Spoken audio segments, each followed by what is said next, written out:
Hey everybody, it's Candy, aka Brown Eyed Girl 69. How y'all doing today? Well, it is 5 o'clock on July 24th of 2025.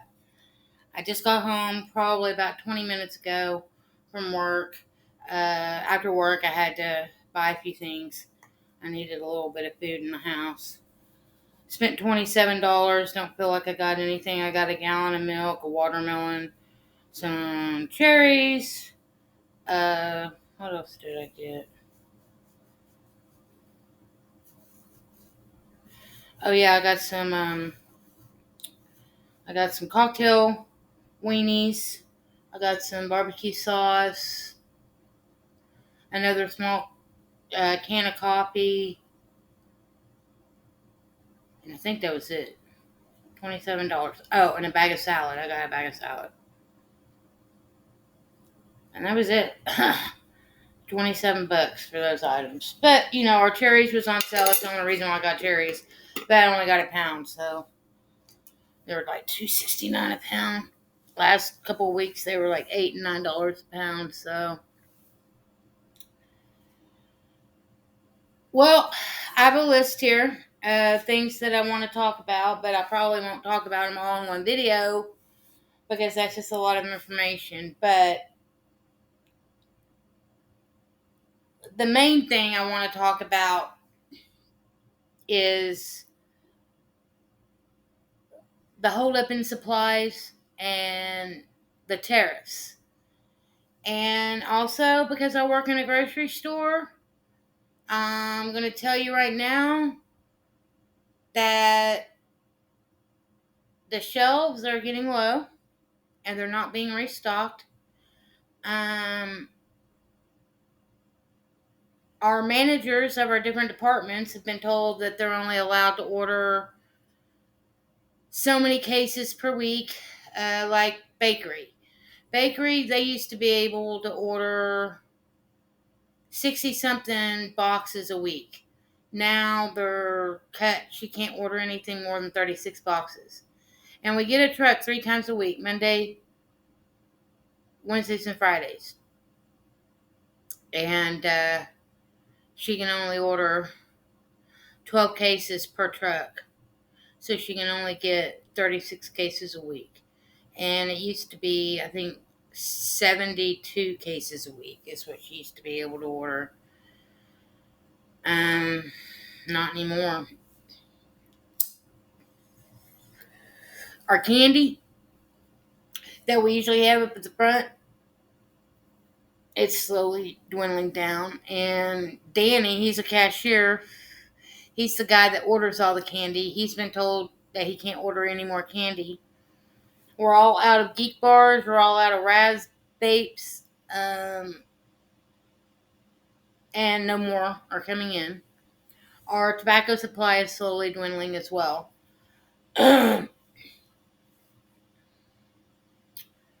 It just seems like all these things are happening that aren't good, you know. Um,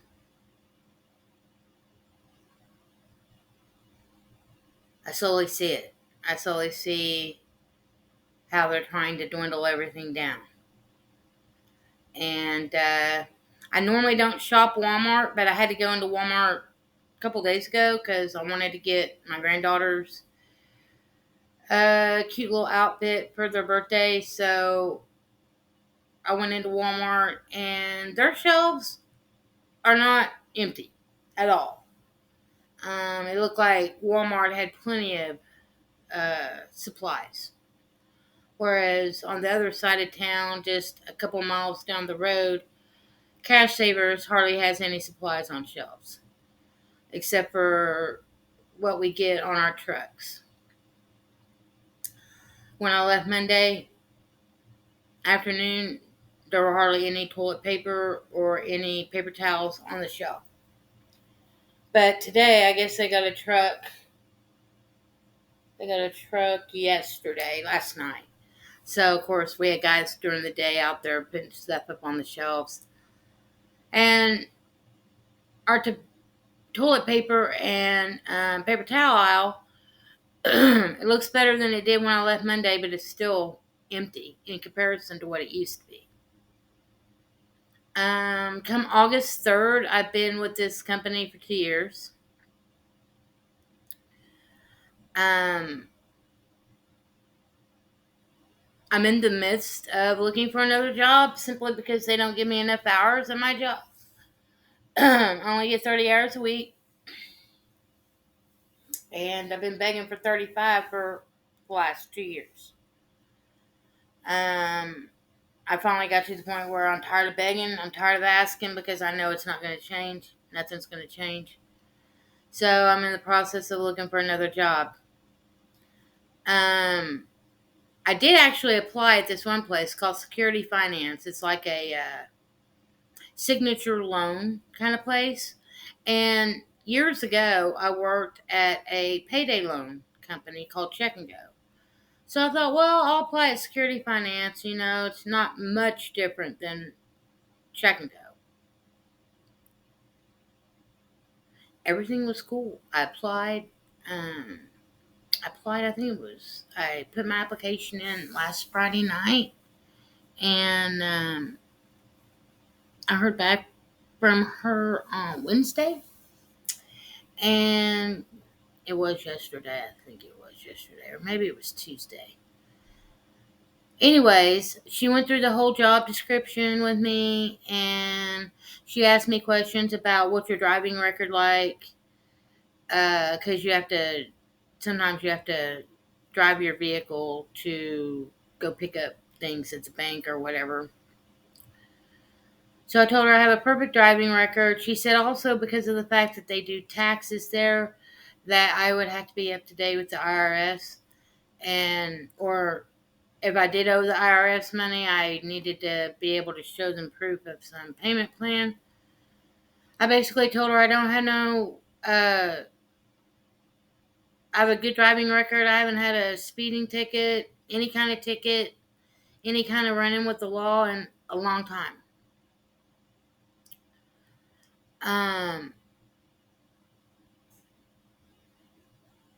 Everything's good, you know.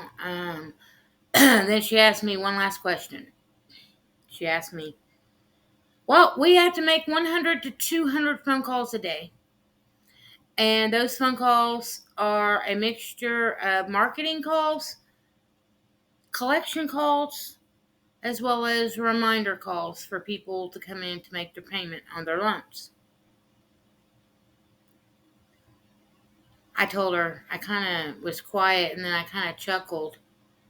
And I was like, when I worked at Check and Go, we made collection calls, we made reminder calls, we never had to do marketing calls. But even with the collection calls and the reminder calls that we had to make on the daily, I never, ever had to call 100 people, 100 to 200 people a day. That's just totally ridiculous. And I told her that. I told her that's ridiculous. I was like, so no, that's where I will halt, come to a screeching halt right here, right now, and go ahead and say thank you for, calling me back and discussing with me the job and everything that's entailed in the job. But I can handle the job. I could do everything that the job requires, but I will not make 100 to 200 phone calls a day. Sorry. I didn't tell her this, but I'm thinking in my mind, if you want people to make marketing calls, hire yourself a marketing company to do that for you. If you need somebody to make collection calls, hire a collection agency to do that for you. Telemarketing, you're paying me to be a customer service representative. A customer service representative is not somebody that spends all day on the phone making phone calls. To me, that's a telemarketer or a collection agent, a bill collector. So, I told y'all in one of my last videos, a couple of videos back, that I had some things going on, but as soon as I found out the information, I would let y'all know, well, that's what it was. Because I really thought I was going to get this job, and I would have got the job. But I'm not calling 100 to 200 people a day. Sorry, not happening. So, I'm still in the midst of trying to find a job. I'm still waiting on my hard copy of my driver's license to show up. Once I get that, I'm also looking into applying for what they call an employee credential card, which means that it's a lot less than a medical marijuana card. But an employee credential card basically allows you to work in the cannabis industry um, without having to have your medical marijuana license. And I think the employee credential card, I don't know where the information is. Employee credentials, it's only going to cost me about maybe 40, 50 bucks at the most. So that's cool. So as soon as I get my hard copy of my driver's license, then I can apply for an employee credential card for medical or for marijuana uh, businesses. And then I'm going to start applying to work in dispensaries or um, processing plants, et cetera, et cetera. There's a processing plant that's maybe 10 miles from here. I know a couple of people that work there that I used to work with, and one of them's making $19 an hour, 40 hours a week. I can only imagine.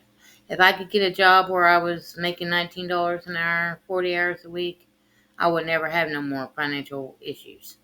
In fact, some of that money I could invest into retirement.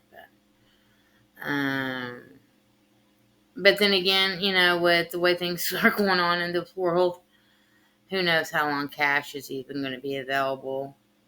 I mean, the agenda is to basically get everybody on a digital program of some sort, and throw cash out the window, and where everything will be paid for by card. And most jobs like I have now, cashier jobs, those will be taken over by robots. Or you're going to be going into the grocery store and scanning your own food through self-checkout. And it'll only take cards. It won't take cash or anymore. That is the future. I know that. But I'm kind of hoping that I still have a few years left to try to build myself back up financially and put myself in a little bit better financial position before I retire. And now that the retirement age is 67, well, I have another 11 years before I can even officially retire. But if I'm working at a place where I'm making that kind of money and I can, try to make money with money, then who knows, I might be able to retire in the next 10 years, Anyway, that's about all that's going on with me. And I just wanted to let people know about what I'm seeing in my own location. Let me know in the comments below if there's anything going on in your location as far as does it seem like the supplies, the stock on the shelves, does it seem like the shelves are getting emptier, or are the grocery stores in your area still got full shelves? Let me know, because I would be very interested in knowing.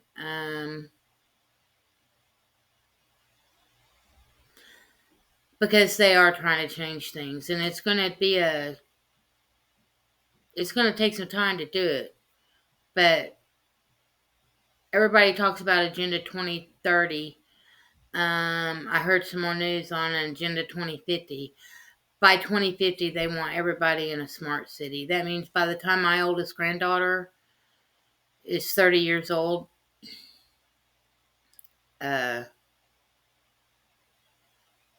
she won't be able to purchase a home. She won't be able to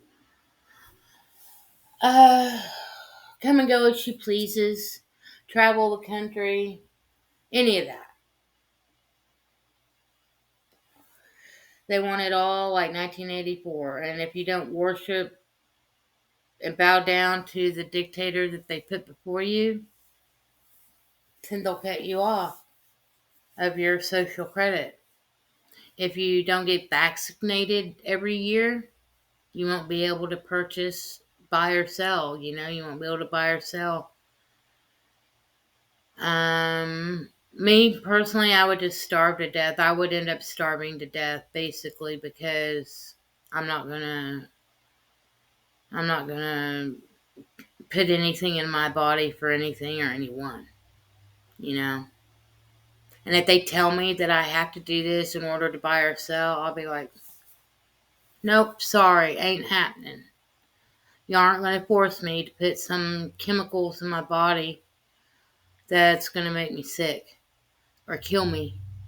If y'all want to do that, y'all might as well just go ahead and pull a bullet in my brain right here, right now, because I'm not going to be mandatorily shot up every year or whenever you tell me I have to just because you say so. Sorry, I come from a different time. I come from a time of freedom, and what we got right here, right now, our freedoms are slowly being etched away and taken away, and the people aren't doing anything about it, and it really breaks my heart because it just goes to show you how mind-controlled people are and how they really believe that they are this body and how they really believe they are this personality and how they really believe that some Jesus is going to come down and save them. Or I had a lady come in today that, oh yeah, I guess she's a Q-tard or a MAGA cult follower or something, because all she could talk about is how things are getting better. And I just laughed. I just was like, you're insane. I didn't say that to her, but I was thinking that to her. I told her, I was like, Trump's not going to do anything. He he hasn't done anything that he promised he was going to do 8 years ago. What makes you think he's going to? And what makes you think these politicians care? They don't care. You know, it's all about money to them. It's all about their interest. They don't care about societal human interests unless it benefits them. I've repeated this so many times over the last 16 years. And I'm finally getting to the point where, maybe I should just disappear. Maybe I should just disappear from the interwebs and just quit trying to warn everybody about what's coming because they don't want to listen anyway. Me, if I was in a position to be able to prepare for what's coming, I would. If I was financially better off, I could prepare. I would be stocking I would have a freezer. I would have my freezer stocked full of meat, um, full of the things I needed. I would probably have at least 2 or 3 pantries that would have canned items. If I owned my own home and had my own property, I could, grow a garden, and then that way I could can all my fruits and vegetables. And then I could, have a freezer for meat. Um, I would definitely probably try to set up a rainwater collection kind of system.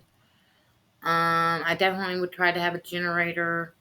I definitely would try to have as much wood and charcoal available to me as I could have as well. I definitely would try to have alternative sources for heating and cooling and water collection. Because one of these days, when the SHTF hits, there's going to be a lot of people out there that are in my position like I am now with nothing, basically. Um, So if you have the means to be able to prepare and you own your own home and you don't see yourself moving or going anywhere away from your area anytime soon, I would say prep. Prep as much water as you can, prep as much food as you can. If you have the ability to grow food, I would say grow food. Um, if you have the ability to set up a rainwater system, uh, possibly get you a wooden stove for heating purposes as well as cooking purposes. Stock up on as much charcoal and wood as you possibly can. And if you have the ability to get a decent sized generator um, that runs on gas or propane or whatever. I don't know exactly how generators work, but I know they work when the power's not on. That's what they're for. So if you have the ability to get you something like that, I would say do that as well. Um, and if you don't have the ability to get like a wooden stove, I would suggest getting um, propane cooking stove and try to stock up on as much propane as you can. Regardless if it's in those little bottles or if it's in the bigger propane tanks. Anyway, I've been rambling here for about 22 minutes, and it's time for me to take another hit, and then I'm gonna say my peace, love, hugs, and nugs. Just wanted to have a chit chat about a few different subject matters and let y'all know that I really do care for the overall humanity, for the human race. Because when it comes down to it, the humans are going to have to learn how to push aside their own differences to survive. And that's what it comes down to. You're going to have to set aside your differences, and you're going to have to learn that humans, no matter what their color, no matter what their gender, no matter what their religious or political affiliation is, we all bleed red. We all bleed red. We all require food. We all require water. We all require a place to sleep safely. We all require to be able to live a decent life, you know. Um, we've been sold a bunch of lies that divide us, and it's time that the people start seeing through the lies and coming together and helping each other out. Because if we don't help each other out, the human race is done for. Much love, everybody. Peace, love, hugs, nugs. Until the next time, I'm out.